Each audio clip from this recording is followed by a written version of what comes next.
திருட்டு தேப்பசங்க திமுக இவ்வளவு நாளா மக்களோட வயித்துல தானடா அடிச்சுக்கிட்டு இருந்தீங்க. இன்னைக்கு அவங்க உசிரையே எடுத்துட்டீங்கடா. கரூர்ல தளபதி பேசிக்கிட்டு இருக்கும்போது ஏன் கரண்ட் ஆஃப் பண்ணணும் சொல்லுங்க? ஏன் கரண்ட் ஆஃப் பண்ணணும்? அந்த இடத்துல வந்து போலீஸ் அடிச்சதால தான் ஏகப்பட்ட கூட்டமும் நெரிசலும் ஏற்பட்டிருக்கு.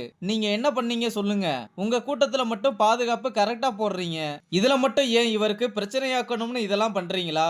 நேத்து வந்த கட்சின்னு சொல்றீங்க. ஓகே, நேத்து வந்த கட்சிக்கு எதுக்கு பயப்படுறீங்க? ஏன் அவருக்கு உரிமை இல்லையா? கூட்டம் போட ஒரு பிரச்சாரத்துக்கு போக அவருக்கு உரிமை இல்லையா? நீங்க வந்த மாதிரி தானே அவரு வராரு. மக்களுக்கு நல்லது செய்யணும்னு மட்டும் தான் வராரு. இன்னைக்கு 500 கோடியை விட்டுட்டு இங்க வர்றாருன்னா அவரு நல்லது மட்டும் தான் செய்வாரு. இப்ப என்ன விஜய் தீவிரவாதியா? இல்ல மக்களை சாவடிக்கிறதுக்கு வந்திருக்காரா? இதெல்லாம் மக்களுக்கு புரியணும். இதெல்லாம் தெரியாதவங்க தளபதி தான் சாவடிச்சிட்டாருன்னு நினைக்கிறாங்க. சரியான பாதுகாப்பு கொடுத்திருந்தா இது மாதிரி நடந்திருக்காது. மக்கள் இதெல்லாம் ஆய்ந்து தெளிவாக நடக்கணும். விஜயை அரெஸ்ட் பண்ணணும்னு பொய்யான வழக்கை எல்லாம் போட்டுட்டு இருக்காங்க.